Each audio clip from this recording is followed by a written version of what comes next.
Hello The person hello sir, అయితే మొన్న మీ ఊర్లో మీటింగ్ పెట్టని ఇన్వైట్ చేశారు కదండి రాజు గారు. అవును సార్, మొన్న మీ ఊర్లో అవునండి. మీటింగ్ పెట్టి మీరు బైబుల్ యేసు గురించి మాత్రమే చెప్పండి, హిందూ గ్రంథాల గురించి అయినా అవును సార్, అవి కాకుండా పక్కూరికి కూడా ముందు. వెళ్ళాలి సార్. మనం నెక్స్ట్ ఇంకో విలేజ్ ఉంది, దానికి కూడా రావాలి సార్. మీరు చెప్తాను, నేను ఒక 1 వీక్ టైం సార్ అది ఇవ్వండి. లైన్ లో ఉన్నారు, మీరు పెట్టిన మీటింగ్ పని మీద ఇతనికైతే డౌట్ ఉందంట. మీరు మాట్లాడుతున్నారు సార్, మళ్ళీ మధ్యలో చిన్న వర్క్ ఉంది. మీరు కేవలము ఉమ్, పక్క ఉమ్. మతాన్ని ఎందుకు దూషిస్తున్నారు, మీ ధర్మం గురించి మీరు చెప్పొచ్చు కదా అని చెప్పేసి ఇతను అన్నారు. మీరు దీనికి సమాధానం చెప్తారా సార్? మీరు లైన్ లో ఉన్నారు. అతను బాబు మీరు అయ్యో, మాట్లాడుతున్నారండి, మళ్ళీ మధ్యలో తప్పకుండా. మీటింగ్ పెట్టిన పర్పస్ ఏంటి అన్ని చెప్తాను సార్. ఎవరండి? హలో సార్ నమస్కారం అండి, చెప్పండి సార్. ఆ ఊర్లో మీటింగ్ పెట్టించింది నేనేనండి. ఏ ఊర్లో సార్? మీరు ఏ ఊర్లో అడిగారు? మొత్తం నేను 12 ఊర్లలో పెట్టించాను.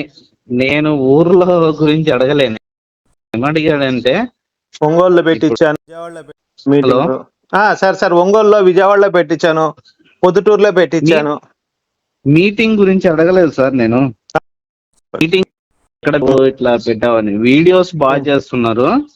ఉమ్, ఓకే, అదంతా ఉమ్. ఓకే, బానే ఉంది. అని ఆ, ఆ. కావాలంటే మనకేందంటే ఇప్పుడు మన ధర్మం గురించి చెప్పకుండా ఇతర మతాల గురించే ఉమ్. ఇట్లుంది అట్లుంది అదే చెప్తున్నాడు ఆయన. ఆహా, ఓకే ఎంత అండి. ఎంతప్పటికీ కూడా ఉమ్. ఇప్పుడు రాముడు మనకి ఇది చేసిండు, లేదంటే ఇది శివుడు ఇది చేసిండు అని అవును మనకు సార్, అవును. చెప్పాలి కదా. అవును సార్, ఇప్పుడు అవునండి. ఇతర మతాల గురించి చెప్పి నువ్వు ఫేమస్ కావడానికి కోసమా ఈ వీడియో ఉమ్. చేసేది, లేకపోతే మన ధర్మం గురించి చేయాలనా? అదే నువ్వు చెప్పనా సార్? అసలు మరి మీరు దేని అడిగి, అదే చెప్తున్నాను సార్. ఆ? మీరు ఒక ప్రశ్న అడగండి, దాని గురించి చెప్తాం మేము. ఆ, అది నాకు క్లారిటీ కావాలి. ఆ ముందు ఏం లేదు ఆయన సార్ ఇప్పుడు. ఆ, ఇంకోటి ప్రవీణ్ గారు, ఉమ్. ఆయన ఏ దేవుణ్ణి నమ్ముతుండే ఇంతకి? నాకు అదే అదొక సార్, క్లారిటీ మీరు కావాలి. ఒక్కొక్క ప్రశ్న అడగండి సార్, చిన్న చిన్నగా అడగండి. మొత్తం ఉమ్, ఒకేసారి ఉమ్, అడిగితే ఏంటంటే కన్ఫ్యూజ్ అయిపోతాం, ఏది చెప్పాలో అర్థం కాదు. ఓకే, ఫస్ట్ మీ ఓకే, ప్రశ్న ఓకే. అడగండి. ఇప్పుడు మనము ఒక మనం మన ఉమ్, మతం గురించి ఫస్ట్ చెప్పుకోవాలి, లేదా అంటే ఉమ్, మనం చేసిన మేలు ఏదైనా చెప్పుకోవాలి, లేదంటే ఏదో ఉమ్. అంతేగాని నువ్వు స్టార్టింగే సరే సరే, ఫస్ట్ వేరే మీరేం మతాల అడిగారు? మతం. వేరే మతాల గురించి చెప్తున్నారు మీరు అని అడిగారు. ఫస్ట్ ప్రశ్న ఇదే కదా. ఉమ్, మీ పేరండి? నా పేరు కిషోర్. మీరు హిందువా, క్రిస్టియనా? నా పేరు కృష్ణ. యాక్చువల్ నేను హిందూనే. హిందువునే. జై శ్రీరామ్ అనండి సార్ ఉమ్, ఒకసారి. జై శ్రీరామ్. నేను ఫస్ట్ ప్రవీణ్కి చెప్పాగా జై శ్రీరామ్ అని. జై శ్రీరామ్, రైట్ సార్. ఇప్పుడు మీ ప్రాబ్లం ఉమ్, ఏంటి? అంటే ఇప్పుడు వేరే మన మతాల ప్రాబ్లం గురించి చెప్తున్నారు, హిందూ మతం గురించి ఎందుకు చెప్పరు అంటే. ఆయన అట్లా చెప్పట్లే. కాదు కాదు, ఒక్క ఆయన నిమిషం వినండి విధానం సార్. మీరు ఆగు. ప్రశ్న అడిగారు, మళ్ళీ ఓపిక లేకపోతే ఎట్లా అండి సరే మీకు? సరే సరే, చెప్పండి. ఆ హిందూ మతం గురించి కూడా ప్రచారం చేస్తుంటామని ప్రవీణ్ పొట్టు పెట్టుకొని ప్రచారం చేస్తున్నాడు. చూడండి, హిందూ గ్రంథాల గురించి చెప్తున్నాడు. ఇది మా సిద్ధాంతం ఏంది? ఒక్కొక్కడికి ఒక్కో సిద్ధాంతం ఉంటుందని గుర్తుపెట్టుకోండి. అందరికీ ఒకటే ఆ, సిద్ధాంతం. మీ సిద్ధాంతం వేరు, నా సిద్ధాంతం వేరు. మా ఉమ్, సిద్ధాంతం ప్రకారం ఏంటంటే, రోడ్డు మీద వెళ్తున్నప్పుడు ఎక్కడైతే పెంట, ముళ్ళ కంపలు ఇవన్నీ ఉంటాయో, ఒరే బాబు ఇక్కడ పెంట ఉమ్, ఉంది, ఇక్కడ ముళ్ళ కంపలు ఉంది, మీరు ఈ రూట్ లో జాగ్రత్త చేయాలని చెప్పే ఉద్దేశం. అంటే ఉమ్. మన ధర్మంతో పాటు పెంట, ముళ్ళ కంపల గురించి కూడా చెప్పుకునే సిద్ధాంతం మాది. ఓకే అండి. ఆయనకి సరే. ఉం, ఉం. ఆయన భగవద్గీత తెలుసా ఆయనకి? మీరు నేర్పిస్తారా? తెలియదు కొన్ని ప్రశ్నలు ఉన్నాయి, సార్. మరి మీకు తెలుసా? చెప్పగలరా? మరి మీకు తెలుసా భగవద్గీత? మీకు ఆ? రామాయణం తెలుసా? మీకు తెలుసా రామాయణం? అన్ని దశరథ తెలుసు, మహారాజుకి ఎంతమంది పిల్లలండి? అన్ని తెలుసు సార్. అందుకే ఆయన అడుగుతున్నాను సార్. మీకు దశరథ మహారాజుకి మనకు ఎంతమంది పిల్లలో తెలుసండి? మీకు నేను తెలుసని నేను ఒప్పుకుంటా. ఆగు సార్, మీ ఉం. పేరేంటో నాకు తెలియదు. నేను కాదు ఒక సార్, మాట దశరథ మహారాజుకి నేను ఎంతమంది పిల్లలో చెప్పండి, నేను మీకు తెలుసని ఒప్పుకుంటా. నేను నేను అడిగేది ఒక మాట ఎవరండి ఏంటంటే లైన్ లోకి తర్వాత. వచ్చింది? పాస్టర్ పీటర్ అని చెప్పేసి ట్రూ కాలర్ లో ఎవరు సార్ మీరు మాట్లాడేది? కాదు హలో సార్, ప్రవీణ్ గారు. ఇప్పుడు మేము అడిగేదానికి లైన్ మీరు లోకి చెప్పండి ఎవరో సార్. పీటర్ అని చెప్పేసి వచ్చారండి, పాస్టర్ పీటర్ అని చెప్పేసి. దశరథ సరే మీరు మాట్లాడండి. మహారాజుకి ఎంతమంది పిల్లలు ఫస్ట్ మీరు క్లారిటీ ఇవ్వండి. అప్పుడు సార్, మీరు హిందూ అని నేను ఒక నిమిషం నన్ను చెప్పనండి. మీరు హిందూ అని ఒప్పుకుంటాను. మీరు అడిగే ప్రశ్నలు నేను సార్, సమాధానం ఇండియాలో చెప్పాను. పుట్టిన వాడు ప్రతి ఒక్కడు హిందూ అవుతాడు సార్. అవును. వేరే వాడు కాదు. అందుకే మీ మీ ఆ, దశరథ మహారాజుకి ఎంతమంది పిల్లలు చెప్పండి సార్. నేను కరెక్ట్ గా మీరు చెప్పింది నేను నేను వింటాను. నేను నేను అడిగిన ప్రశ్నకు ఫస్ట్ సమాధానం చెప్పండి, తర్వాత నేను చెప్పాను మీకు కదా, క్లారిటీ ఇస్తాను. ఇప్పుడు చెప్పాను కదా. చెడు గురించి కూడా చెప్తాం, మంచి గురించి చెప్తాం, అన్ని చెప్తామని. నేను చెడు గురించి అడగలే. నేనేమంటున్నానంటే అంటే ఫస్ట్ ఆఫ్ నీకు ఆల్ నచ్చింది మేము మాట్లాడాలంటారా? నచ్చింది కాదు సార్. మరి నాకు నచ్చిన నచ్చింది నేను గురించి నేను మాట్లాడతాను. అనట్లేదు. నీకు నచ్చింది నువ్వు మాట్లాడాలి. నువ్వెట చెప్తావు మాకు? నువ్వు నచ్చింది చెప్పదు. అవును, నా ఇష్టం. నాకు నచ్చింది నేను చెప్పుకుంటా, నాకు నచ్చింది నేను చేసుకుంటా. నీకు నచ్చింది నువ్వు చేసుకో, మేము వద్దలేదుగా. ఫేమస్ కోసం కాదయ్యా. ఇప్పుడు నేను అడిగే దశరథ మహారాజుకి ఎంతమంది పిల్లలు చెప్పు, నువ్వు హిందూ అని నేను ఒప్పుకుంటాను. ఫేమస్ కావడం కోసము. ఓరే బాబు, నేను అడుగుతుంది అదే, దశరథ మహారాజుకి ఎంతమంది పిల్లలు. అంతేగాని కాదు, నువ్వు హిందూ అన్నావు, అసలు హిందూ అన్నావు, దశరథ మహారాజుకి ఎంతమంది పిల్లలు చెప్పు. ఇప్పుడు 10 సార్లు అడిగా. నీకు ఇప్పుడు నీకు కాదయ్యా, నువ్వు హిందూ అన్నావు, జై శ్రీరామ్ అన్నావు. ఆయన మాట్లాడమనము. అంటే నీ దగ్గర ఇప్పుడు సమాధానం లేదు కాబట్టి మళ్ళీ మొదలుకు వచ్చేసావా? సమాధానం నువ్వు దశరథ మహారాజుకి ఎంతమంది పిల్లలు చెప్తే ఇప్పుడు మాట్లాడిస్తా ప్రవీణ్ చేత. నేను ప్రవీణ్ మాట్లాడకుండా మాట్లాడతాడు. అసలు నువ్వు ఎవరు అనేది ఫస్ట్ మాకు క్లారిటీ రావాలి. ఎవరో తెలుసు వాళ్ళ ఆయన, నేనెవరో తెలుసు. నువ్వు ఎవరో కాదయ్యా. దశరథ మహారాజుకి ఎంతమంది పిల్లలు, నువ్వు హిందూ అన్నావు, రామాయణం తెలుసా నీకు, భగవద్గీత తెలుసా అన్నావు. ఓకే, మాకు తెలియకనే అడుగుతున్నావు. దశరథ మహారాజుకి ఎంతమంది పిల్లలు? సింపుల్ క్వశ్చన్ ఇది. క్లారిటీ ఇస్తాం మీకు. నాకు ఫస్ట్ తర్వాత వెళ్దాం మనం. నీకు నేను చెప్పాల్సిన అవసరం లేదు నాకు. అది చూసి అంటే నేను నీకు చెప్పాలా కాదా? నేను నీకు చెప్పి నీ కింద జీతగాడినా, నీకు వెనక కింద పడి ఉండా నువ్వు చెప్పినట్టు వినటానికి? పనికి మాల ప్రశ్నలన్నీ ఏం మాట్లాడుతున్నావు అర్థమైంది? బుర్ర బుద్ధి ఉన్నాయా? అంటే నువ్వు అడిగే ప్రశ్నలు నేను చెప్పాలి, నేను అడిగే ప్రశ్న నువ్వు చెప్పవా? నీ కింద పని చేస్తున్నానే నేను? పనికి మాలినాడా అని ఏం మాట్లాడుతున్నావురా? మళ్ళీ ఫోన్ చేశాను. ఎవడికి ఫోన్ చేసినా మా ఆఫీస్ నెంబర్ ఇది, అందరం మాట్లాడతాం. ఎవడు పడితే వాడు ఫోన్ ఎత్తాం ఇక్కడ. చూడలేదా? ఎక్స్ క్రిస్టియన్ ప్రవీణ్ ఆఫీస్ ఇది. అంత సినిమా లేదు వానికి. సినిమా లేదా? నువ్వు చూపించు, సినిమా చూపిస్తామా అని చెప్పు. సినిమా చూపించు, చూస్తాం మేము. పనికి మాలినోడా? దశరథ మహారాజుకి ఎంతమంది పిల్లలు రా అంటే నువ్వు అడిగేదానికి నేను చెప్పంటా, నేను అడిగేదాన్ని నువ్వు అడిగేదానికి నేను చెప్పాలా? నువ్వేం జీతం ఇస్తున్నావా మాకు? చెప్తాం మన కథ. వాడి మా సైడ్ రాకుండా కథలు తిరుగుతుండ అక్కడ. ఏ ఊరయ్యా నీది? చెప్తాం. కాదు కాదు, నువ్వు పాకిస్తాన్ లో ఉన్నవా, బంగ్లాదేశ్ లో ఉన్నవా? నేను రావడానికి భయపడటానికి? ఊరికి రాని సార్. కాదురా తమ్ముడు, నువ్వు ఎక్కడ ఏ ఊర్లో ఉన్నావు చెప్పుకొని. ఏ ఊరు నీది? వాడిది ఏ ఊరో చెప్పమను. కాదు, నువ్వు బంగ్లాదేశ్. కాదు, నువ్వు బంగ్లాదేశ్ పాకిస్తాన్ లో ఉంటే నేను రావడానికి భయపడాలి, నిజమే. అది తురకోళ్ళు రా బాబు. ఆ తురకోళ్ళు తుపాకులు ఉంటే తురకోళ్ళ దగ్గర అనుకోవచ్చు. నువ్వు ఇండియాలో ఉన్నావు కదా, భారత రాజ్యాంగం ఉంది కదా, పోలీసులు ఉన్నారు కదా. ఈ పోలీసు వ్యవస్థ, కోర్టు వ్యవస్థ, పోలీసులు కోర్టు నీ గౌరవం ఉందా? ఉందా? వాడు ఏ మ్యారేజ్ కాదు కాదు, నీకు పోలీసులు గౌరవం ఉందా లేదా? చట్టాలంటే మరి నువ్వేం చేస్తావు? అన్నిటికి గౌరవం ఉన్నప్పుడు నువ్వు జైలుకి వెళ్తావు. నువ్వేమన్నా చేస్తే అది తెలుసా నీకు? బెదిరించినా జైలుకి వెళ్తావు. నువ్వు బెదిరించినా జైలుకి వెళ్తావు. తెలుసా నీకు ఆ సంగతి? అవునవును. అవునండి, పిచ్చోడ్లాగా మాట్లాడకరా స్వామి. నీ అమ్మ అన్ని తెలుసా అంటావు, ఒక్కటి సమాధానం చెప్పు అడిగితే. మీరేదో వీడియో చేసుకోవాలి కానీ విమర్శించి వీడియో కాదయ్యా. ఇప్పుడు మేమే విమర్శించాం. మేరీ యేసు తండ్రి పేరు చెప్పండి, మేరీ భర్త పేరు చెప్పండి. దాంట్లో విమర్శ ఉంది? ప్రశ్న అయితే అది ఆయన వీడియోస్ చేసుకొని ఫేమస్. అదే నేను అడిగింది, అదే బాబు. నేనేం అడగలేదు బాబు. యేసు తండ్రి పేరు, మేరీ భర్త పేరు ఒకటేనా అడిగే దాంట్లో? ఆయన అడిగింది అదే, తప్పే ఉంది దాంట్లో. ఒకటైతే ఒకటే అని చెప్పండి. కాకపోతే అప్పుడు మేరీ వ్యభిచార అవుద్ది కదా, అది మేము బాధపడేది. అవునా? నాకు ఒకళ్ళ గురించి మాట్లాడాల్సిన అవసరం లేదు. సరే, మంచిదే. నీ సొంత టాలెంట్ తో ఫేమస్. సొంత టాలెంట్ అంటే? టాలెంట్ అంటే నాకు అర్థం కాలేదేంటి? టాలెంట్ దేనికి ఉంటది? ఆయనకు తెలుసులే, నీకు తెలియదు. అదే ఆయనకి తెలిసే కడిగే. నీకు 2 విషయాలు చెప్పనా? నేను నీకు 2 విషయాలు చెప్పనా? చెప్పండి. ఒకటి నీకు తెలుసు, రెండోది నేను చెప్పక్కర్లేదు, అంతేనా? అదే, ఒకటి నీకు తెలుసు, రెండోది నేను చెప్పక్కర్లా. ఆ 2 విషయాలు చెప్పాను నీకు. ఇప్పుడు అర్థమైంది కదా? అలా ఉంటది. అలా పక్కన ఉండు. నువ్వు కాదురా, నువ్వు పిచ్చోడువా, మంచోడువా, నువ్వు తిక్కలోడువా, చదువుకున్నావా? ఒక ప్రశ్న నువ్వు సమాధానం చెప్పావు. నువ్వు అడిగేదానికి నేను ప్రతి ప్రశ్నకి సమాధానం చెప్పా. పనికి మాలినోడాలే. కాదురా, నువ్వు అన్నావు ఏదో పొడుస్తా అన్నావు. రాజ్యాంగం లేదా? పోలీసు వ్యవస్థ లేదా మనకి? నువ్వు పొడిచి నువ్వు ఖాళీగా నువ్వు తిరుగుతావు రోడ్డు మీద. జైలు ఊసలు లెక్క పెట్టి దొడ్లు కడిగిస్తారు నీ చేత. చట్టం అంటే నీ చుట్టవా ఏంట్రా బాబు? అమ్మ పనికి మాట్లాడు. అరే ఎందుకు కాదు, ఎందుకురా పిచ్చోళ్ళలాగా మీరు తయారయ్యారు? సమాజానికి ఏం ఉపయోగం రా మీ వల్ల? ఒక ఉపయోగం ఉందంటారా నీ వల్ల? చెప్పు, ఏం పని చేస్తున్నావు నువ్వు చెప్పుకొని.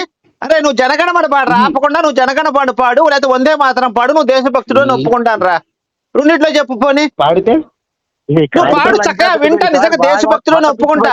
లంజా కొడుకులకి సార్ ఉండండి సార్, ఆశ్లేష గారు, పీటర్ పాస్ గారు మీరు ఉండండి సార్. వీటి ఫస్ట్ వందే మాత్రం జనగణ కూడా పాడమనండి, అప్పుడు ఈ దేశభక్తుడు అడిగే ప్రశ్నలు నేను సమాధానం చెప్తా. వందే మాత్రం పాడు బాబు. కదా నీ ఇల్లు రారా, నువ్వు ఊరికి రారా ఒకసారి, అప్పుడు చెప్తాం. బాబు వందే మాత్రం కాదు కాదు, ఒక నిమిషం, బూతులు తిట్టుకోవటం వద్దండి. ఈడు మనల్ని ఏం చేయలేండి, ఎందుకంటే ఈడు చెప్పింది మొత్తం రికార్డ్ చేస్తున్నా సార్. ఒక నిమిషం ఆగండి. అరే బాబు చెప్పురా, నేను వస్తే ఊరికి వస్తే ఏం చేస్తావురా? మీరు కుడతారు మీరు. అరే డాబర్ చైన్ ఒకటి తెచ్చుకోలే, రెడీగా ఉండు. మీరు కుడవడానికి రెడీలో ఉండండి బాగా. నువ్వు నీ పిల్లలు ఇద్దరు వచ్చి తమ్ముడు ఒక్క నిమిషం విను, ఒక్క నిమిషం నా మాట విను. నువ్వు ఏం చేయలేవు తమ్ముడు, ఎందుకంటే నువ్వు నన్ను ఏమైనా కొట్టినా లేకపోతే నన్ను అన్నా నా వెనక జనాలు వస్తారు, కంపల్సరిగా నిన్ను కొడతారు. First point. రెండో పాయింట్ వచ్చేసి నువ్వు చట్టం నుంచి తప్పించుకోలేవు, జైలు శిక్ష పడుతుంది, నీ కుటుంబ సభ్యులు ఏడుస్తారు. ఇట్లాంటి మాటలు వద్దు మనకి, అర్థమైందా? నీ దగ్గర సబ్జెక్ట్ ఉంటే ఇప్పుడు నీ దగ్గర సబ్జెక్ట్ ఉంటే, ఇదిగో బైబిల్ గొప్పది, భగవద్గీత గొప్పది, లేకపోతే ఈ బైబిల్లో ఈ తప్పులు ఉన్నాయి, భగవద్గీతలో ఈ తప్పులు నేను చూపించు, చక్కగా మేము కూడా తెలుసుకుంటాం. నిజంగా తప్పు చేస్తే మా ఊర్రా మీ ఊర్రా అంటే, ఇప్పుడు మీ ఊరు అయితే నీ పెళ్ళాన్ని పడుకోబెడతా, నీ తల్లిని ఏమైనా పడుకోబెడతావు. మీ ఊరు వస్తే ఎందుకు ఆ పిచ్చి మాటలు ఎందుకు? కాదురా, మరి మా ఊరు రమ్మ నేనంటే ఆ మాట నువ్వు అనాలిరా. నేను అనలేదుగా ఆ మాట, మా ఊర్రా నీ ఎంత చూస్తాను అనలేదుగా. అరే నువ్వే కదా అన్నది, నీవే ఊరో తెలుసు, ఆ ఊరు వస్తావు కదా, నువ్వే కదా అడిగింది. నేను అడిగాను ఆ మాట. నేను వస్తాను, నేనేం చేస్తానులే. ఇప్పుడు ఏం కావాలి నీకు? ఎందుకు చెప్పు సార్, ఇవన్నీ వదిలేసే. ఏం కావాలి నీకు ఇప్పుడు? ఫేమస్ కావడం నువ్వు గారా ఒక కడ్రాయి వేసుకొని ఆ రోడ్ల మీద తిరుగు, ఫేమస్ అవుతావు నువ్వు కూడా. ఏముంది దానికి అక్కడ? అరే నువ్వు కడ్రాయి వేసుకొని నువ్వు తిరగరా, మంచి ఫేమస్ అవుతావు, అన్ని న్యూస్ పేపర్ లో వస్తావు నువ్వు. ఇంకా మాకంటే ఫేమస్ అయిపోతావు నువ్వు. కడ్రాయి వేసుకో.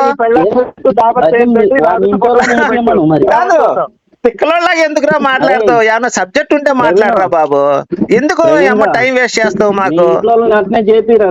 ఉండండి సార్, ఉండండి సార్, మీరు ఉండండి సార్. ఈయన్ని తిట్టేందుకు ఉపయోగం లేదు. అరే ఫేమస్ అవ్వాలి, ఒక నిమిషం, ఫేమస్ అవ్వాలి అంటే చాలా మార్గాలు ఉన్నాయి. ఒక పోలీసు వాడిని కొట్టు, పేపర్ లో పడతావు. లేదా చర్చి దగ్గరికి వెళ్ళి బట్టలు ఇప్పుకొని తిరుగు, ఫేమస్ అవుతావు. నీ అమ్మ ఇన్ని అవకాశాలు మాకు ఫోన్ చేసి ఫేమస్ అవుదాం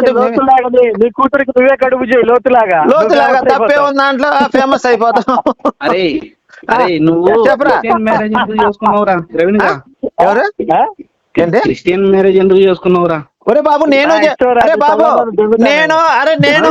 కూడా ఒక నిమిషం నన్ను చెప్పని, నేను కూడా ఒకప్పుడు పాస్టర్నేరా, బయటకు వచ్చేవారు. ఇప్పుడు మాట్లాడే ఆయన కూడా పాస్టర్, బయటకు వచ్చాడు. తప్పే ఉంది కదా అంటే, చేసుకుంటే తప్పే ఉంది, బయటకు వచ్చి నిజం తెలుసుకొని బయటకు వస్తే తప్పే ఉంది. అవును. అరే ఒక నిమిషం ఆగండి మీరు. కాదు ఇప్పుడు సార్ నేర్పించిందిలే గాని, ఇప్పుడు మాకు నేను కూడా ఒకప్పుడు 10 సంవత్సరాలు చర్చికి వెళ్ళా, బైబిల్ బ్రహ్మాండంగా చదివా. నేను బయటకు వచ్చాను. ఇప్పుడు బైబిల్ సెక్స్ పుస్తకం బూతులు ఉన్నాయి, అమ్మని అక్కని చెల్లెల్ని కూతుర్ని బెంగినట్టు బైబిల్లో ఉంది. నేను తెలుసుకొని బయటకు వచ్చా, తప్పే ఉంది దాంట్లో? నీ అమ్మ అరే నేను ఒకప్పుడు చెప్తారు కదరా, నేను బైక్ తిరుగుపోతుని తాగుపోతుని యేసుని నమ్ముకొని మానేసామని చెబుతాడు కదా. ప్రవీణ్ కూడా ఒకప్పుడు భయంకరమైన వ్యభిచారి, తాగుపోతూ తిరుగుపోతూ ఆ బైబిల్ నమ్ముకొని అట్లా తయారయ్యాడు. ఇప్పుడు అవన్నీ వదిలేసి మంచిగా బతుకుతున్నాడు, తప్పే ఉందిరా దాంట్లో? పాస్టర్లు చెప్పంగా లేదు నమ్మి నువ్వు మతం మారి నా కొడుకువి, నీ మతాన్ని కాదురా. ఒక నిమిషం ఆశ్లేష గారు మీరు ఆగండి సార్, ఒక నిమిషం ఆగండి. ఇప్పుడు పాస్టర్లు చెప్పింది నువ్వు నమ్మి మతం మారావు, అట్లా మేము చెప్పింది నువ్వు ఎందుకు నమ్మట్లేదు? రీజన్ చెప్పు కరెక్ట్ గా. వాడు రానిలే, వచ్చినాక నువ్వు పని చేయి, ఆయన పంపిస్తాను హెచ్పి కొట్టి పంపించి, ఏముంది దానికి అక్కడ? సరే పంపించండి. రే తమ్ముడు ఎందుకురా ఈ పిచ్చి మాటలన్నీ ఎందుకు చెప్పు? నీకు ఏం కావాలి చెప్పు, ఇంతకీ ఏం కావాలి? కాదు పంపించండి, కానీ అరే తమ్ముడు నువ్వు ఇదిగో మా మీద ఒక దెబ్బ, కాదు ఒక నిమిషం ఆగండి. నువ్వు మా మీద ఒక దెబ్బ వేసావంటే ఖచ్చితంగా దానికి 100 దెబ్బలు నీకు పడతాయి. అర్థమైందా? లేదా మాకేమన్నా నన్ను అన్నావు అనుకో, మా వెనక హిందూ సంఘాలు మొత్తం బయలుదేరుతాయి ఇప్పుడు. ఆ సంగతి నీకు తెలుసా? తెక్కలోళ్ళమా మేము? తెక్కలోళ్ళం అంటారా? టచ్ చేసి చూడు. నువ్వు హైదరాబాద్, అరే నేను హైదరాబాద్ లో ఉంటానరా, నా పేరు గోపి, నాది గోపి సన్నాసి అని యూట్యూబ్ ఛానల్ ఉంది. నువ్వు హైదరాబాద్ వచ్చి ఎక్కడ కలుద్దాం అంటే సింగిల్ గానే వస్తా, నేను జనాలతో రాను, నేను సింగిల్ గా వస్తా. నీకు ఫోన్ చేయలే, నేను సింగిల్ గా వస్తా, నన్ను టచ్ చేసి చూడు నువ్వు, మరి ఇంకా తర్వాత ఏం జరుగుద్దు? గోపి గారు నేను నీకు ఫోన్ చేయలే, నేను మాదంతా ఒకటే టీం సార్, మాదంతా ఒకటే టీం అండి, మాదంతా ఒకటే టీం, మేమంతా ఒకటే. క్రిస్టియానిటీ అగనెస్ట్ గా ఫైట్ చేస్తున్నాం మేమంతా. నేను సరేరా, సరే నీ టైం అక్కడ ఉంది కాబట్టి నువ్వు మాట్లాడు. బాబు ఎందుకురా అనవసరంగా టైం వేస్ట్ చేసుకుంటావు? నోరు నొప్పి వస్తుంది చెప్పు, నీకేం ఉపయోగం? మేము మారాలంటే మారం రా, కరుడు కట్టిన హిందూ తీవ్రవాదులు రా మేము. సరే ఓకే, మంచి మాట చెప్పారు. సరే నువ్వు జై శ్రీరామన్ ఒకసారి ఉండండి, ఒక నిమిషం. జై శ్రీరామన్, జై శ్రీరామన్, జై శ్రీరామన్ ఫస్ట్ చెప్పా, మళ్ళీ చెప్పు. నీకు కూడా చెప్పా. అవును, 2 సార్లు చెప్పుకుంటే దండయ్యమని చెప్పు. కాదు కాదు సార్, ఆశ్లేష గారు ఉండండి సార్, మీరు ఒక్క నిమిషం ఉండండి సార్. ఎందుకు సార్ వేస్ట్ సార్? వాడు పిచ్చోడు సార్, పిచ్చోడు తిడితే ఏమొస్తుందండి మనకి? పాపం అతను చాలా అమాయకుడు. ఆ జై శ్రీరామ్ క్రిస్టియానిటీలోని జై శ్రీరామ్ అని కూడా అతనికి తెలియదు పాపం, అంత పిచ్చి అమాయకుడు. అతను తిడితే ఏమొస్తుంది సార్ మనకి? అతనికి నిజం చెప్పాలి సార్, మీ ధర్మం అది నేర్పించేది. అయ్యా బాబు, మా ధర్మం ఇదిగో, మా దేవుడి దగ్గర ఆయుధాలు ఉన్నాయి. ఆయుధం ఏంటంటే ఆయుధాలతో దుష్ట శిక్షణ శిష్ట రక్షణ చేస్తారు. అలానే మా నోరు కూడా ఒక ఆయుధం. మేము కూడా దుష్ట శిక్షణ శిష్ట రక్షణ చేస్తాం నోటితోటి. అవి ఆయుధాలు, ఇవి ఆయుధాలే. మనిషిని కంట్రోల్ చేసేది ఆయుధం, కంట్రోల్ చేస్తుంది. నోరు కూడా మనిషిని కంట్రోల్ చేస్తుంది. తప్పే ఉంది దాంట్లో? మేము మా నోరుని మంచికి వాడతాం, చెడుకి వాడతాం. తప్పే ఉంది దాంట్లో? అంతేలే, అంతేనంటే ఇప్పుడు కాదురా, ఒక పోలీసు ఉండి అందరూ ఆగిపోవడం, చెయ్యెత్తగిన పోలీసులు, చెయ్యెత్తగిన ట్రాఫిక్ వాళ్ళు అందరూ ఆగిపోతున్నారా? ఏమైనా మాట్లాడుతున్నాడు? ఏం మాట్లాడాడు? చెయ్యెత్తాడు. మరి అది కూడా ఒక మంచి పనే కదా. అట్లానే నోటితో కూడా మంచి పని చేయొచ్చు, చెడు పని చేయొచ్చు. అర్థమైంది? ఇది కూడా ఒక రకమైన ఆయుధమే. ఒరే, మా ధర్మం అదే నేర్పించిందిరా, దుష్ట శిక్షణ శిష్ట రక్షణ. శిష్ట రక్షణ దీంట్లో తప్పే ఉంది? సరే, నువ్వు ఒక పని చేయి. ఇప్పుడు నువ్వు యేసుని నమ్ముకున్నావా, ఎవరు నమ్ముకున్నావు? క్లారిటీ నాకు నీకు చిన్న ఉదాహరణ ఇస్తాను. నాకు నీకు చెప్పాల్సిన అవసరం లేదండి. నేను చెప్పు. వాడే ఒక నిమిషం నీతో నేను మాట్లాడినా, నీతో మాట్లాడినా అంకుల్, మీరేమైనా అనుకోండి సార్, మీతో వాడు మాట్లాడితే మాట్లాడమని, లేకపోతే ఫోన్ కట్ చేయమని. నువ్వు కట్ చేసేయి, మేము కట్ చేయం ఫోన్. ఎందుకంటే ఎదుటి వాళ్ళని గౌరవిస్తాం మేము. ఫోన్ చేశారు కాబట్టి మీరే కట్ చేసుకోవాలి, మేమైతే కట్ చేయం ఫోన్. ఎందుకంటే ఎదుటి వాళ్ళని గౌరవిస్తాం, వాడు తీరితే మేము తిడతాం. స్తోత్రం. చూడు, చక్కగా ఆయన మంచి పాస్టర్ గా మారిపోయారు ఆయన. చెప్పండి. లారెన్స్ గారు, ప్రవీణ్ గారు ఉన్నారు లైన్ లో, మాట్లాడండి. హలో సార్, చెప్పండి సార్. లారెన్స్ గారు చెప్పండి. ఎవరు? లారెన్స్ గారు చెప్పండి. ప్రవీణ్ అండి, ప్రవీణ్. అదే ప్రవీణ్ గారు, చెప్పండి. అది యేసుక్రీస్తు కన్నా అల్లూరి సీతారామరాజు. అవునండి, మీరు ఫోన్ కట్ చేయొద్దు. మీరు సరే, మీకు సమాధానం నేను చెప్తాను. బట్ మీరు ఎందుకు ఊరికూరిక ఫోన్ కట్ చేసేది? ఫోన్ ఎత్తలోపు ఎందుకు కట్ చేస్తారు? మీరు ప్రవీణ్ గారు కాదు కదా? చెప్పండి, నేనే మాట్లాడుతాను. ఆ నెంబర్ నాదే, ఈ నెంబర్ నాదే, మాదంతా ఆఫీస్. మేము ఒకటే సాట ఉండి మాట్లాడుతూ ఉంటాము. ఏ విషయం ఏంటంటే, యాక్చువల్ గా ఇప్పుడు అదంతా స్క్రిప్ట్ రాసి ఇచ్చింది ఎవరంటే గోపి గారు నాకు రాసి ఇచ్చారు. ప్రవీణ్ గారు మీరు ఇలా మాట్లాడాలి. ఆయన ఏ పాయింట్ ఆఫ్ వ్యూలో రాసి ఇచ్చాడో నాకు తెలియదు. ఆయన చెప్పినట్టు మీటింగ్ లో చెప్పాను అనమాట. సో దానికి జవాబుదారి ఎవరు చెప్పాలి? ఆ స్క్రిప్ట్ రాసి ఇచ్చినటువంటి వ్యక్తి చెప్పాలన్నమాట. ఇప్పుడు యేసుక్రీస్తు అంటే అల్లూరి సీతారామరాజు గొప్పవాడు అన్న పాయింట్ నాకు రాసిచ్చింది ఎవరు? నేను ఓన్ గా చెప్పింది కాదు అది. ఇప్పుడు సినిమాలో కాంట్రవర్సీ ఉంటే హీరోని ఎవరు అన్నారండి? ఇప్పుడు ఒక సినిమా ఉంది, కాంట్రవర్సీ అయింది. ఇప్పుడు కేరళ స్టోరీ కాంట్రవర్సీ అయింది. అందులో హీరో హీరోయిన్ అరెస్ట్ చేశారా? డైరెక్టర్ ని, ప్రొడ్యూసర్ ని, ఆ కథ రాసిన అరెస్ట్ చేశారు. వాళ్ళ మీద అలిగేషన్స్ చేశారు. అట్లాగే ఇక్కడ కూడా కనపడేవాడిని నేను, చెప్పేవాడిని నేను. స్క్రిప్ట్ రాసి ఇచ్చిందంతా మా రాజు గారు, మా గోపి గారు స్క్రిప్ట్ రాసి ఇచ్చారు. నేను అదే చెప్పాను. అంటే నువ్వు ఒక చెట్టు మొద్దున్నట్లు అంటే మన ఏం అంతే, అంతే. ఒక రాయి అన్నట్ల. అంతే, నువ్వు ఎట్లా అనుకుంటే అట్లా, అంతే. కానీ అదంతా అంతే పాయింట్ అంతేలే, ఇంక మరి రాసిచ్చింది ఏమంటావు? రాజు గారు. గోపి గారు, మీరు అసలు ఏ కాంట, మీరు నాకు చెప్పండి అసలు మీరు ఏ పాయింట్ వీళ్ళు మీరు రాసిచ్చారు అంటే డైలాగ్? ఒక రాయి ఉన్నట్లు అట్లయితే ఉలుకు పలుకు నీకు ఆలోచించే శక్తి కూడా లేదు అట్లయితే. సరే అరే ఇప్పుడు ఏం బాబు, నువ్వు ఎట్లా చేయమంటావు? అనుకుంటే అట్లా. కానీ సర్లేనా, నేను అట్లయితే ప్రవీణ్ గారితో మాట్లాడతాను. ఏ రోజు అవును, మాట్లాడు స్వామి. లేదు నేనే మాట్లాడుతున్నా. నువ్వు అంటున్నావు కదా, నీకు నాకే నేను సరే, నీ ప్రశ్న ఏంటి చెప్పు. సరే, నీ ప్రశ్న ఏంటి సమాధానం చెప్పు. నీ ప్రశ్న ఏంటి సమాధానం చెప్తా. ప్రవీణ్ ఏమంటున్నాడంటే, నేను ఒక బొమ్మ, నా వెనక ఒక మనిషి ఉన్నాడు, ఆయన ఎట్లా చెప్తాను. అవును, అంతే, కరెక్ట్. నా వెనుక ఉన్నారు, నా టీం ఉన్నారు, నాది నేను ఒక స్టాఫ్ ని మాత్రమే. ఒక బొమ్మ అనమాట నువ్వు అట్లయితే. అంతే ఒక స్టాఫ్ ని మాత్రమే. సరే, ఇంతకు నీ ప్రశ్న ఏంటి చెప్పు, నేను సమాధానం చెప్తాం. అదే నీ ప్రశ్న ఏంటి? బొమ్మనేం అడుగుతావా ప్రశ్న? ఒరే సమాధానం అడుగు మరి, అడుగు బాబు. అడుగు రాజుగారు. ఏంటి ప్రశ్న అడుగు. ఆయన చెప్తానంటున్నాడు కదా, అడుగు. ఆయన అడుగు, ప్రవీణ్ నేను చెప్తానన్నాడు. చెప్తాను, నేనే చెప్తాను డైరెక్ట్ గా. నీ ప్రశ్న ఏంటి? నా ప్రశ్న ఏమంటే, ఉమ్. యేసుక్రీస్తు కంటే అల్లూరి సీతారామరాజు ఎలా గొప్పోడైనాడు నాకు అది చెప్పాల్సింది. అసలు వాళ్ళిద్దరికి పోలికే లేదు. ఎందుకంటే 3 మేకులకు కుక్క సాగు చచ్చిండు. సావు భయంతో కొండలకెళ్ళి దాక్కున్నాడు. సో ఈయన మాత్రం అక్కడికి రాదు, దమ్ముంటే గుండె మీద కాదని చెప్పి లేదు ప్రవీణ్ గారు, రాజుగారు మీరు ఎలా రాసిచ్చారు చెప్పిన స్క్రిప్ట్? ఆయన్ని బట్టలు తీసుకొట్టారు. ఆయన్ని నా ప్రాణాలు తీయడానికి ఎవరి వల్ల కాదు, బైబిల్ గ్రంథంలో కాదు, నా బట్టలు తీసుకొట్టారు. ఆయన ప్రకారమే నేను ప్రాణాలు పెడతాను. ఎక్కడుంది నా ఇష్ట ప్రకారం అని? నా దండికి దాని ఉంది, నీకు చూపించాలని నేను చూపిస్తాను. ఇప్పుడు వేరే రిఫరెన్స్ పెట్టు బాబు, మేము తెలుసుకుంటా ఉంటాం. ఇప్పుడు అట్లా నా ఇష్ట ప్రకారంగానే నేను ప్రాణం పెడతాను తప్ప ప్రాణం పాస్టర్ గారు కూడా లైన్ లోకి వచ్చినట్టు, పాస్టర్ కూడా లైన్ లోకి వచ్చినట్టున్నారు. ఎవరో పాస్టరు మాట్లాడేది పాస్టర్ అంటారయ్యా నన్ను. అవునా? సరే సార్, ఒక నిమిషం. మీ వాళ్ళు ఏదో అడుగుతున్నారు. అది మొన్న రాజుగారు మీరు మాట్లాడండి సార్. నేను మళ్ళీ ఫస్ట్ కాకి నేను చెప్పలేను. అతనికి మీరు అన్ని వివరంగా చెప్పండి. అతనికి ఏదైనా కావాలంటే బాబు మీ పాస్టర్ హెల్ప్ కూడా తీసుకోవచ్చు. కాదు బ్రదర్, నువ్వు కుక్క చావు చచ్చాడు అట్లా అంటావు కదా. చెప్పిందండి 5 మేకులు, కొరడ దెబ్బలు, దండి, ఆయన శరీరము నాగల వలె దున్నబడి ఉన్నదని బైబిల్ చెప్తుంది. మరి ఒక్క బాణం దెబ్బకి చచ్చిన వాళ్ళు ఉండరు కదా, అది ఎట్లా? ఎవరు వాళ్ళు? మరి మీకు తెలీదా? ఒక్క బాణం దెబ్బకే చిటికి నీళ్ళు తగిలి ఎవరంట? చిటికి చనిపోతే ఎవరైనా చనిపోతారా చెప్పు? నువ్వు చిటికి నీళ్ళు బాణం తగిలితే నువ్వు చనిపోతావా? మరి కాలు కాదు, నువ్వు ఆలోచించు. ఇప్పుడు చిటికిన వేలికి బాణం తగిలితే చిటికిన వేడికి గుచ్చుకుంటే చచ్చిపోతారా? మనిషి చచ్చిపోతాడా? చచ్చిపోయాడు కదప్పా. ఎవరు? మరి నీకు తెలియదు ఎవరు చచ్చిపోయారు? నాకు తెలియకనే స్వామి. చెప్పురా బాయ్, నువ్వు చెప్పు.